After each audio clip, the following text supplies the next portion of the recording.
बोलिए सदगुरुदेव की साहेबन। 84 लाख जीवों में सबसे बुद्धिजीवी, सबसे अक्लमंद ये मनुष्य इस रहस्य को कभी नहीं जान सका। डॉक्टर सैमूर के अनुसार सृष्टि को 500 करोड़ साल हुए, लेकिन साहब के कथनानुसार तो कई करोड़ साल हो गए, अनेकों समय हुए। मनुष्य ये रहस्य नहीं जान सका, मैं कौन हूं, हुआ मैं, विश्व क्या है, इसका कर्ता कौन है, संसार की उत्पत्ति क्यों हुई। जरूर ये ख्याल आएंगे इस संसार में कोई सुखी नहीं है, तनधर सुखिया कोई न देखा, जो देखा वो दुखिया। वाटे वाट हर कोई दुखिया, क्या तपसी क्या वैरागी। आखिर ये संरचना किसकी है जहां इंसान बहुत परेशान है। निसंदेह ईसा मसीह ने भी एक बात कही है,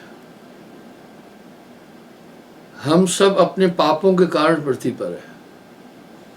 और साहब क्या बोल रहे हैं, देहधरी का दंड है, भुगतत है सब कोई। देहधरे का दंड है, भुगतत है सब कोई। ज्ञानी भुगतत ज्ञान से और मूर्ख भुगतत को रोए। यानी शरीर धारण करना ही एक पीड़ा है। आइए हम शरीर पर थोड़ी बात करते हैं। कहीं आपके दिमाग में थोड़ी शंकाएं उत्पन्न हो सकती हैं, क्योंकि कहीं कहीं वाणियों में इसको दुर्लभ शरीर कहा गया है और इसको दुखों का घर भी कहा गया है। इसलिए बरबस एक ख्याल उठेगा, आखिर क्या है ये संसार। निसंदेह हम देख रहे हैं संसार में सबसे बड़े दो दुख है, और ये आत्मा अनादिकाल से इन दुखों में घूम रही है। पहला दुख है जन्मना, दूसरा मरना। जन्म मरण को दुख अति भारी। जन्म और मरण के दोनों दुख अत्यंत भयंकर है। इसलिए इंसान पूरा जीवन संघर्ष करता है, सुख नहीं मिलता है। भागीरथी प्रयास करने के बाद भी जो कुछ प्राप्त होता है सुख मिश्रित दुखाभास, इसमें दुख ही दुख है। ये संसार दुखों का घर कहा गया। बंधुओं, ये कैसा बड़ा रहस्य है कि हम परमात्मा के अंश हैं और परमात्मा को नहीं जान पा रहे। वाह, एक गीत है, जिंदगी क्या है, गम का दरिया है, न जीना यहाँ बस में, न मरना यहाँ बस में, अजब दुनिया। अर्थात मनुष्य को कुछ नहीं पता है। अपने पूरे जीवन में मायावी और संसार पंच भौतिक जगत के पदार्थ देखता रहता है, उन पर रिसर्च करता रहता है, कभी अपने में नहीं जा रहा है।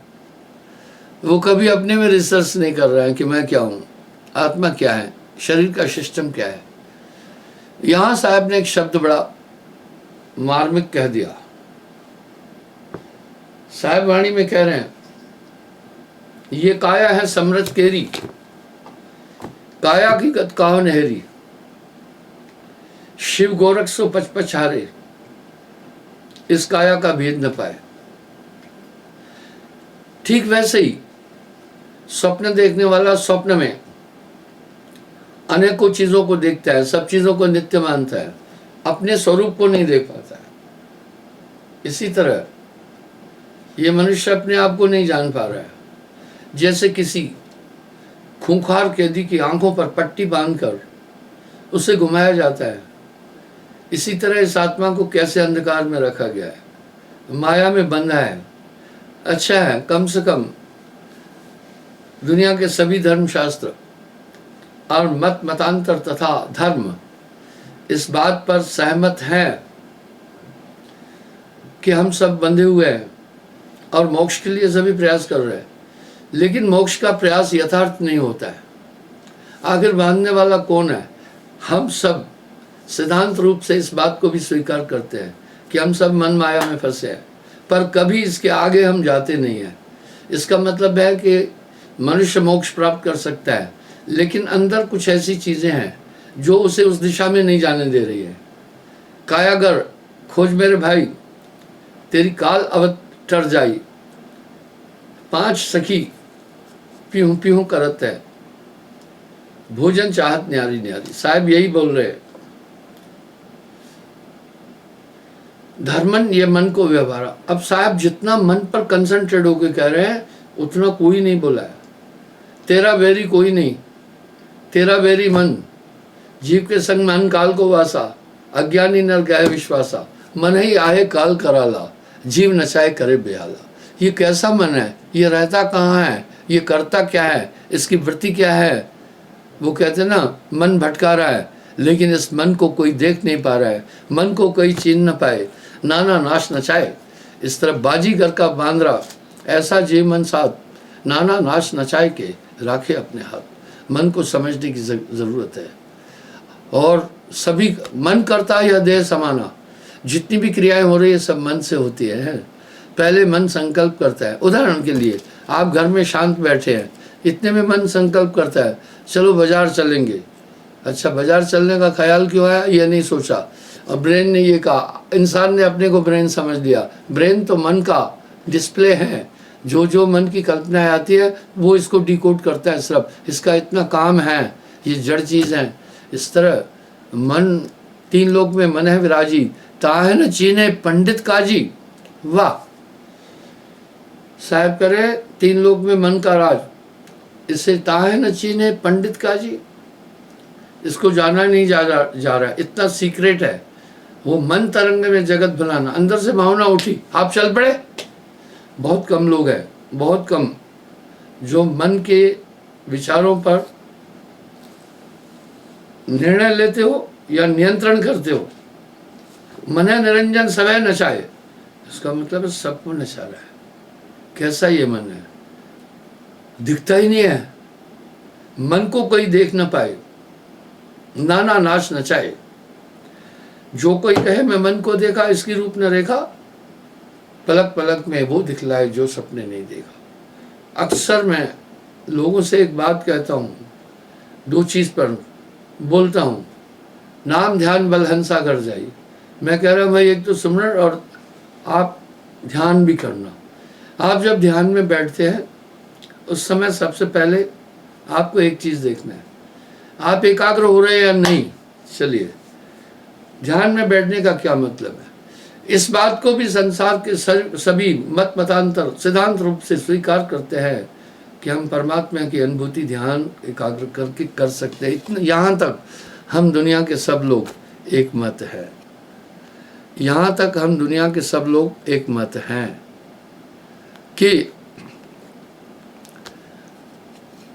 ध्यान एकाग्र करके हम ईश्वर की अनुभूति कर सकते हैं। वाह, इसका मतलब है ध्यान, हमारा ध्यान एकाग्र हो तब हम ईश्वर को देख सकते हैं। इसी ध्यान को साहब ने सुरति बोला है, तभी वो कह रहे हैं सूरत से देख सखी वह देश। दिव्य दृष्टि भी आपके इस ध्यान के अंदर है, आपकी सुरति के अंदर है। तभी साहब वाणी में कह रहे सूरत संभाले काज है, तू ना भरम भुलाए, मन सयार मनसा लहर बह कतो ना जाए। सयार समुद्र को कहते हैं, मनसा लहर, मन सयार, सयार समुद्र को कहते हैं। और जैसे समुद्र में लहरों का उद्गम होता है, इस तरह मन अनंत भावनाएं उत्पन्न करता रहता है। जब ये भावनाएं उत्पन्न करता है, इसके सहायक है मन के बुद्धि चित्त अहंकार आदि, उस पर वो चिंतन करने लगते हैं। जन्म तेरा बातन बीत गयो, इस तरह पूरी जिंदगी इंसान की इन्हीं सब सांसारिक चीज़ों में गुजर जाती है। धन भाग जगी रे, मनुष्य देह मिली रे मिली। 3 करोड़ साल के फेरे के बाद इंसानी जीवन प्राप्त होता है, और मनुष्य तन पा करके भी आदमी सुखी नहीं है। इसलिए आपका बैरी दुनिया में कोई नहीं है, बैरी आपका मन है। और मनुष्य पूरी मन की बातों को मान रहा है। क्या जादू है इसके पास में? ये जो जो चाहता है इंसान से कराता है, मन चीने को बिरला भेदी, मने निरंजन समय नचाए। एक शब्द मैं कई बार बोल चुका हूँ, बोलता रहूँगा। गण गंधर्व, वाह, गण साधारण आदमी, गंधर्व, बड़े बड़े आर्टिस्ट, ऋषि मुनि और देवा, सब मिलकर है निरंजन सेवा। ये सब उसके कहने पर चलते हैं। पीर पैगंबर कुतुब औलिया, मन है निरंजन सबको दलिया। सिद्ध साधक और जोगी जत्ती, मन को जान न पाए रत्ती। इसका मतलब है सिद्ध साधक जोगी जत्ती आदि मन को नहीं समझ पा रहे। पीर पैगंबर कुतुब औलिया, मन है निरंजन सबको दलिया। दलने का मतलब है माताएं बहनें प्राचीन काल पहले क्या करती थी, सुबह दाना दलती थी। वाह क्या चीज़ थी। खेतों में ही मूंग होते थे, उड़द होती थी, चने होते थे, मटर होते थे, और अपना सब कुछ होता था। किसान अपनी लहसुन बोते थे, अपनी मिर्ची बोते थे, अपनी हल्दी बोते थे, अपना जीरा बोते थे, अपना सौंफ बो लेते थे। बाजार से कुछ भी नहीं लिया जाता था। और तब माताएं सुबह जल्दी उठकर और चक्की आटा, रोज कोई चक्कियों की प्रथा नहीं थी, वो मैनुअल हाथ से चक्की पीसती थी, भजन भी गाती थी, और उसमें दाल भी दल देती थी, मोटी मोटी चनों को डाल करके दल देते थे। उसका पूरा विटामिन, पूरी कैलोरी, पूरी एनर्जी साथ रहती थी, कोई पालिश पुलिश नहीं होती थी, लोग तंदुरुस्त थे। मैंने देखा जो हमारे बुजुर्ग थे वो दीर्घायु थे, वो दीर्घायु थे। हमारी आयु कम होती जा रही है, हम आर्टिफिशियल और अन्य अन्य चीज़ों का बहुत सेवन कर रहे हैं। तो दलती थी माताएं, मैं खुद देखा। चना ले अपने खेत से हुआ, दल कर चने की दाल बनाई। मूंग अपने होते थे वो दल देते थे, और मटर अपने होते थे दल देते थे। सभी चीज़ें वो दल लेते थे, और धान अपना ऊखल और मूसल रखते थे, कूटते थे, कोई पालिश पुलिश नहीं थी। जिंदगी की शैली इसलिए बड़ी सुगम थी। भारत को इसलिए कृषि देश कहते थे। अभी भारत कृषि देश उतना नहीं रह गया है। जनसंख्या बढ़ने के कारण, डेंसिटी पॉपुलेशन बढ़ने के कारण अभी भारत कृषि देश नहीं रह गया है। धीरे धीरे यहाँ कृषि का लोप होता जा रहा है। तो आइए मैं ये बता रहा हूँ, सबको दल रहा है। क्या बात है। साहब कह रहे मन को कोई देख न पाए, नाना नाच नचाए। जो कोई कहे मन को देखा, इसकी रूप न रेखा, पलक पलक में वो दिखलाए जो सपने नहीं देखा। संतो मन का करो विवेका। आगे क्या कह रहे हैं, मन ही आए काल कराला, जीव नचाए करे बेहाला। विकट समस्या है, इसलिए मन शून्य में रहता है, वहाँ से तरंगे पठाता है। जब ये तरंगे मस्तिष्क तक पहुँचती है और दिमाग इसको डिकोड करता है, उसके बाद दिमाग फिर पूरी बॉडी को आज्ञा देता है कि भाई हमें चलना है बाजार घूमने, और आप चल पड़े। पर ये संकल्प कहाँ से आया, यही थी मन सयार मन सालहर, ये तरंग मन की उठी। ये पूरी दुनिया मन की तरंग में उलझी हुई है, और मन को कोई देख न पाए, नाना नाच न चाहे। क्या कह रहे हैं, निराकार उपजा मन भाई, मन की मार तें पर छाई। हम लोग कह भी रहे हैं, मुस्लिम भी कह रहे हैं बेचुना खुदा निराकार, ईसाई भी कह रहे हैं आकाशी पिता, हमारे वेद भी कह रहे हैं निराकार परमात्मा। निराकार निरंजन जानो, साहब कह रहे निराकार निरंजन जानो, पुरुष नाम से गुप्त अमानो। इस प्रकार से ये मन बैठ करके सबको नचा रहा है। अगर आप थोड़ा सा चेक करेंगे, पूरा उमरिया कहीं चित्त में संकल्प उठ रहे हैं, कहीं मन में भाव उठ रहे हैं। तो मैं साधकों को, सत्संगियों को एक प्रार्थना करता हूँ हमेशा, आप जब ध्यान में बैठें, ज़रूर बैठें जैसे बच्चा कलम पकड़ता है, उससे अक्षर नहीं बनते हैं, पर बनत बनत बन जाई। बच्चे कुछ यूं भी कलम पकड़ते हैं, ऐसे ऐसे घुमाते हैं, ठीक है, कलम ऐसे नहीं पकड़ी जाती है। तो एक बच्चे ने कलम पकड़ी ऐसे, तो बड़े बड़े अक्षर, वो खुश हो रहा था। मैंने उसे बताया कलम ऐसे पकड़ो, उसने कलम जब ऐसे पकड़ी, छोटे अक्षर बनने लगे, खुश हुआ। इस तरह से एक तरीका है मन को काबू करने का। साहब कह रहे हैं मन पर जो असवार है ऐसा बड़ा कोई। आप ध्यान में बैठें। मैं साधकों को कहता हूँ, बैठने के टाइम आपका एक मुद्दा होना चाहिए कि मैं एकाग्र हूँ या नहीं। तन थिर मन थिर वचन थिर, सुरत निरत थिर होए, कहे कबीर तय पलक को कल्प न पावे कोई। आप उस समय सिर्फ एकाग्र होने का मतलब यह है, आप उस समय सिर्फ एक चीज़ देखें, पूरी ईमानदारी और लगन के साथ ध्यान में बैठें, आप एक चीज देखें, आप एकाग्र हैं या नहीं, आपका एक जगह ध्यान एकाग्र है या नहीं। ध्यान विच्छिद नहीं है तो विच्छिद हो रहा है। कैसे हो रहा है? तो जब बहुत बारीकी से देखेंगे तो आपके पास जो मन तरंगे प्रेषित कर रहा है वो दिखाई देगी। ऐसे मन की तरंगे आप नहीं देख सकते हैं कभी भी। बड़ा सीक्रेट है मामला। जैसे नट कठपुतली को नचाता है पर्दे के पीछे, वो सब कुछ देखता है लेकिन उसे कोई देख नहीं पाता, पर गहराई से देखने से नट दिखाई देगा। तो साहब क्या कह रहे हैं? मन चीने को बिरला भेदी। अगर मन के पास कोई ताकत नहीं है, मन जाता है जाने दे कह के राक्षस, कुछ ताकत नहीं है, मन कहेगा फलाने को तमाचा मारो। तमाचा मारने के लिए पावर चाहिए। पावर आत्मा का है। आत्मा ने प्राणों द्वारा इस शरीर में प्राण को संचालित किया और तमाशा मारने के लिए धनंजय वायु की जरूरत थी। ये वायु आत्मा ने प्रेषित की आज्ञा चक्र में बैठ करके। इसलिए साहब कह रहे हैं मन जाता है जाने दे, मन जाता है जाने दे, गह के राख शरीर उतरा पड़ा कमान से क्या कर सकता तीर। अब साहब आगे जो बोल रहे हैं वो आप ठीक से समझना। यह विधि है मन जीव नचाए, इस तरह सबको नचा रहा है। कर्म भर्म भव फंद धड़ाए, ये कभी भयभीत कर देगा, कभी कोई कल्पना लाएगा। बेकार में जो डिप्रेशन में आते हैं ना, एक नेगेटिव सोच ही करते रहते हैं। सोच से उनके दिमाग पर असर पड़ता है। तो कह रहे जैसे नट प्रकट देखते ही नाना नाश नशा मन गई। प्रमाण साहब बड़े सुंदर देते थे। हजारी प्रसाद द्विवेदी ने एक शब्द बड़ा अच्छा कहा साहब के लिए। उन्होंने साहब पर काफ़ी रिसर्च किया लेकिन साहब को नहीं समझ पाए। हजारी प्रसाद द्विवेदी जैसे साहित्यकार और कवि भी कबीर साहब को बुद्धिजीवी, कबीर साहब को निर्गुण उपासक कह रहे हैं। निर्गुण उपासक नहीं थे कबीर साहब, मैं उनकी आलोचना नहीं कर रहा हूँ। वो कह रहे हैं कबीर साहब को कहीं शब्द ढूंढने नहीं पड़ते थे। शब्द तो उनके आगे मंडराते थे। बिल्कुल अच्छा शोध था उनका। शैक्षणिक शोध जो था हजारी प्रसाद द्विवेदी जी का बड़ा अच्छा था कबीर साहब पर आध्यात्मिक खोज नहीं थी।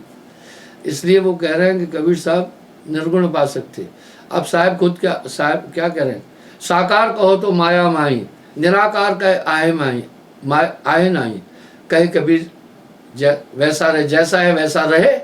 कहे कबीर जैसा है वैसा रहे। कहे कबीर विचार कहन सुनन से न्यारा है। साकार भी नहीं है, निराकार भी नहीं है।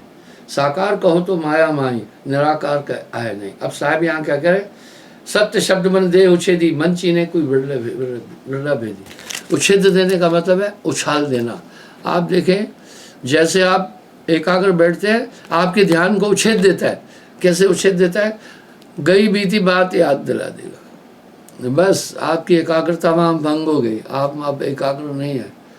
आपको बता दिया कि फलानी जगह आपसे किसी ने मारपीट की थी, आप उस जगह पहुंच गए, वो पूरा रील देख रहे हैं। आप कहाँ देख रहे हैं? आप क्या देख रहे हैं? आप साधना कहाँ कर रहे हैं? आप एकाग्र कैसे है? आप तो उसमें उलझ गए। वही बात है। एक बार नानक देव जी मक्के में गए, थोड़ा वहाँ मौलवी से गोष्ठी हुई। शास्त्रों में आता है ये। बातचीत होने के बाद मौलवी ने कहा भाई अच्छा ठीक है, अभी मैं नमाज अदा करना है। नमाज तो एक प्रार्थना है। जैसे हम आरती बोलते हैं, ईसाई प्रेयर बोलते हैं, इस तरह मुसलमान नमाज बोलते हैं, एक प्रार्थना है। तो बोला मैं अभी नमाज अदा करना है। नानक देव जी ने कहा मैं भी नमाज अदा करना है। कहने का मतलब है तुम प्रार्थना कर रहे हो, मैं भी करना है उस मालिक की। दोनों बैठ गए। 15-20 मिनट बाद मौलवी साहब उठे। नानक देव जी ने कहा भाई आप कहाँ नमाज अदा कर रहे थे? आप तो घोड़ी के पीछे लगे हुए थे। मौलवी चौंक गया। दरअसल नमाज अदा करते समय मौलवी की घोड़ी थी एक। मौलवी का ध्यान घोड़ी में चला गया था। जब तुम्हारा ध्यान घोड़ी में है तो मालिक का ध्यान कैसे हुआ? यही नानक देव जी ने समझाया। वाह, माला तो कर में फिरे साहब करे। माला तो कर में फिरे, जीभ फिरे मुखमाए, मनवा तो 10 फिरे, यह भी सुमरण ना है। सूरत संभाले काज है, तू ना भरम भुलाए, मन सयार मनसा लहर, बह कतम ना जाए। इसलिए भाइयों, ये सुमरण नहीं है। अगर आप बैठे हैं तो आप पहले पूर्ण एकाग्र तो हो ना। सूरत संभाले काज है, बस सूरत तो संभालना ना। अब मन सूरत पर ही तो हमला कर रहा है ना, फौरन आपकी सूरत कहीं का कहीं ले जाएगा। जब सूरत चली गई, सूरती ध्यान को कहते हैं।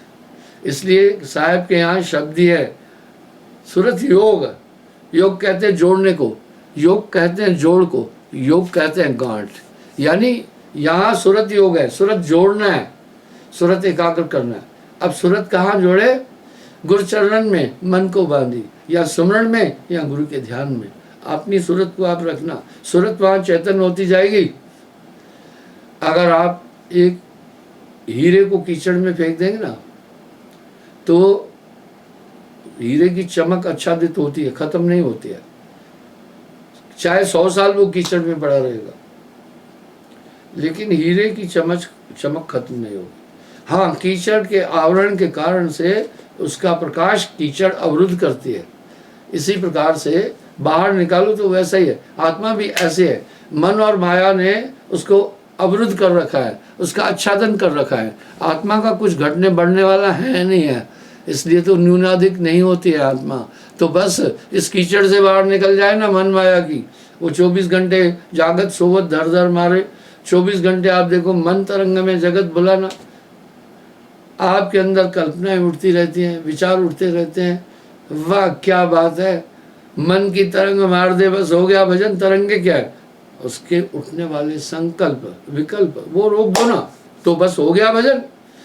जिस समय आप ध्यान में बैठे, पहला आप ये देखें एकाग्र हूं या नहीं। आप देखते हैं प्राचीन काल में, मैं तो कहता लालटीन की पद्धति भी बहुत बाद में शुरू हुई, और जो लालटेन रखते थे वो एडवांस आदमी माने जाते थे। मुझे पता है हमारे घर में 10 साल डिबरी जलाई है। एक डब्बी होती है, उसके अंदर बत्ती डालते हैं, अंदर तेल डालते हैं, क्योंकि फानूस खरीदने का पैसा नहीं होता था। जिसके पास साइकिल होती थी बड़ा एडवांस आदमी माना जाता था। जिसके पास में घड़ी होती थी कहते वाह फलाने के पास तो घड़ी है। बहुत पिछड़ापन था, धीरे धीरे हम उन्नति की तरफ चले। तो इस तरह से बंधुओं, दीपक अगर जल रहा है ना, हवा की लो चली, रोशनी तो होती है पर आइडेंटिफाई कुछ नहीं हो पाता है, रोशनी थोड़ी बहुत होती है। इस तरह जब तक ये आत्मा इस तरह मन तरंगों में आपका ध्यान है, हृदय प्रकाशित नहीं हो पाएगा। इसलिए सूरत संभाले काज है, और इसका आयाम है सुमरण। जब आप सुमरण करते हैं तो पहले आपका ध्यान एक पॉइंट पर हो जाता है। जैसे आपका ध्यान पॉइंट पर हुआ, एकाग्रता बनी, आपको आनंद आएगा। सुमरण से सुख होता है, सुमरण से दुख जाए, कहे कबीर सुमरण की साई माए समाए। जब तब संयम साधना, सब सुमरण के माए, कबीर जाने संत जन, सुमरण संकुश न है। तो साहब ने तुकबंदियां नहीं की है, और कॉशनरी वर्ड्स है। इसलिए भाई ध्यान में जब आप बैठे, आपको सिर्फ उस समय एक चीज ध्यान देना है, आई एम कंसंट्रेट और not, if not what is the cause.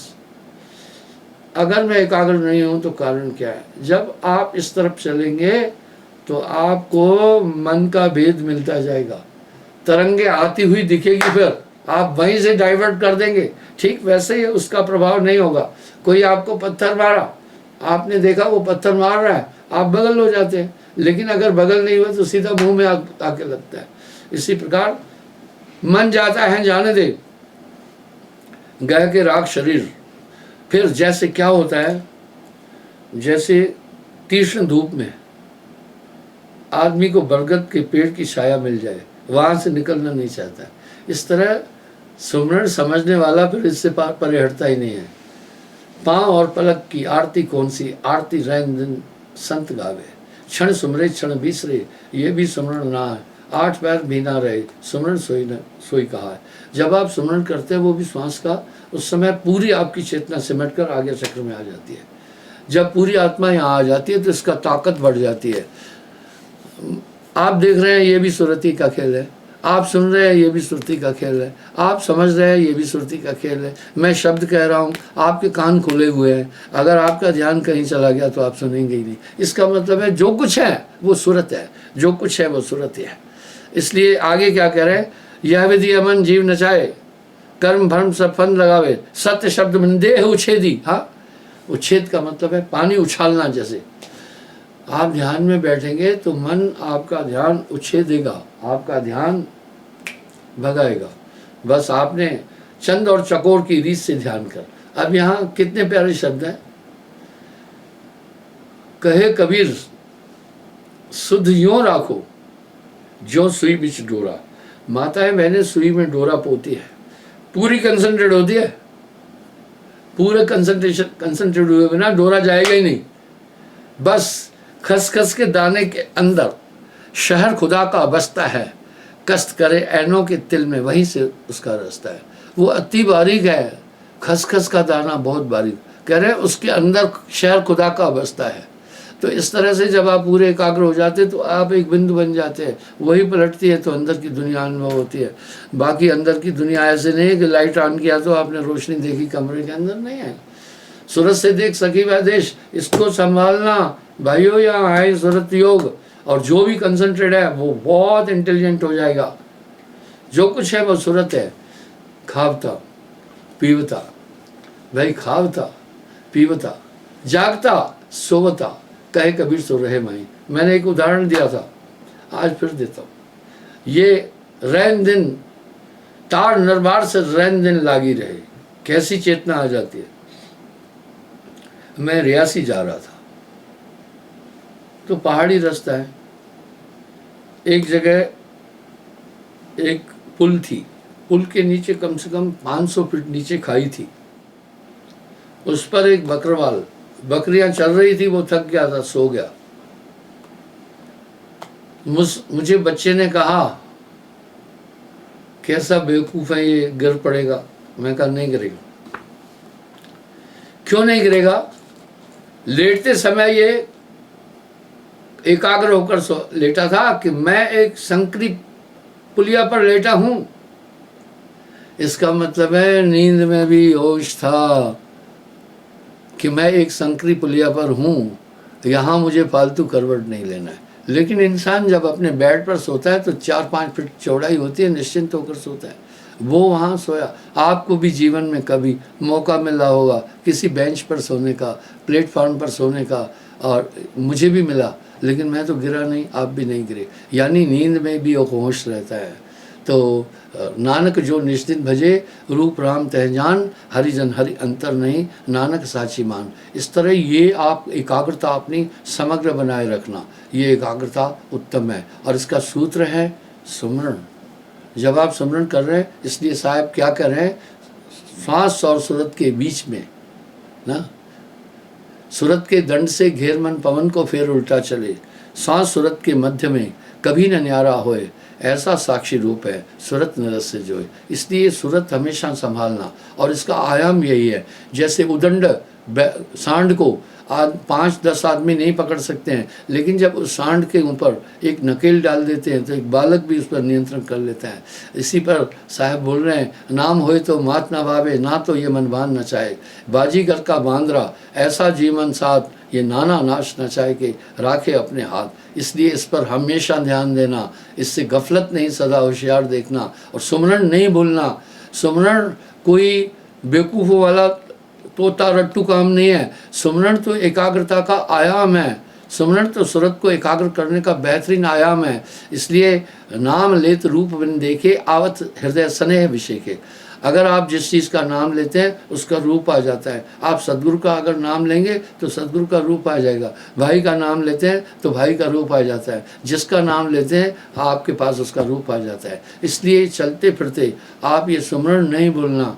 जब तब संयम साधना, सब सुमरण के माँ, कबीर जाने संत जन, सुमरण सम कुछ ना है। ये चलते फिरते भी करना, इसमें क्या दिक्कत है? अरे भाई आप बाजार जा रहे हैं कोई सामान खरीदने, तो आप रास्ते में क्या कर रहे हैं? आप रास्ते में गाड़ी में बैठे हैं, साहब कुछ ना कुछ तो चिंतन चल रहा है ना, आपका कुछ ना कुछ तो मनन चल रहा है ना। ऐसा नहीं है कि आप बिल्कुल उस समय कुछ नहीं सोच रहे हैं, आपका चिंतन मनन उस समय बिल्कुल चल रहा है। इसी प्रकार जब आप कर से कर्म करो विधनाना, मन राखो जहाँ कृपा निधाना, आप हाथों से काम करो, पूरा काम करो, लेकिन अपनी पूरी सूरत साहिब में रखना, बस सूरत संभालना।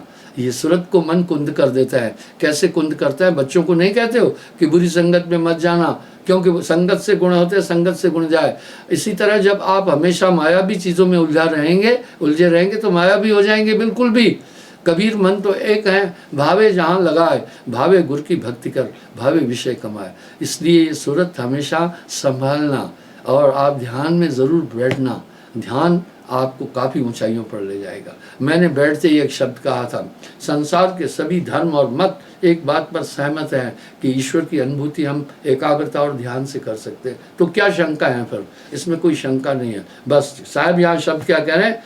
जो लो गणपत जागई नहीं सेंध पावत तस्करा। जब तक घर का आदमी जाग रहा है तो तस्कर सेंध नहीं लगा सकते हैं। गाफिल भयो जब नींद में तभी तस्कर संचरा। जैसे ये गहरी नींद में जाता है तभी आकर के तस्कर अपना काम करते हैं। इसी प्रकार जब तक आप कल्पनाओं के चक्र में घूम रहे हैं तब तक आप संसारी हैं। इसलिए क्या खूब कहा शुक्रात ने कहा है, जो कल्पनाओं के चक्र में नहीं आता वो मौत के चक्र में नहीं आ सकता है। कल्पनाओं के मौत के चक्र के आरे ही कल्पना है। चाह मिटी चिंता मिटी, मनवा बेपरवाह, वही शहंशाह है जाको ना ही चाहे। इसलिए बंधुओं मैं आपसे ये विनय करना चाहूँगा, भूलना नहीं सिमरन। आने वाले ये 2 महीने हमारे यहाँ बड़े विशाल प्रोग्राम है। मैं पुनः संगत से ये प्रार्थना करूँगा। इतवार को मैं चला जाता हूँ कभी अखनूर, कभी कुछ खास जगह, क्योंकि लोगों को काफ़ी समय होता है, संडे के दिन सत्संग के लिए आते हैं। तो आप और समय नहीं मिले संडे को आओ, आप यहाँ आओ विशाल। यहाँ मैंने पहले कहा है 1 लाख लोगों की रहने की व्यवस्था है यहाँ पर। तो यहाँ पर बड़े बड़े विशाल कमरे हैं, सभी चीज़ें हैं। तो आप यहाँ आएँ, यहाँ आकर आप क्या करें? सेवा करें, साफ़ सफाई करें। यहाँ अच्छी व्यवस्था है, आप टिकें। जब आपको मौका मिले तब भी 2-4 दिन का ही सही टाइम निकाल कर आएँ। सेवा ज़रूरी है, सुसेवा बस साहिबा। साहिब ने तो यहाँ कहा सेवा तो साधना से भी ऊपर है। गुरु सेवा से हृदय प्रकाशे, दुर्मत भाजे पातक नाशे। मैं क्षमा चाहूँगा, कल फिर पुनः मैं हाजिर हो जाऊँगा। साहिब बंदगी।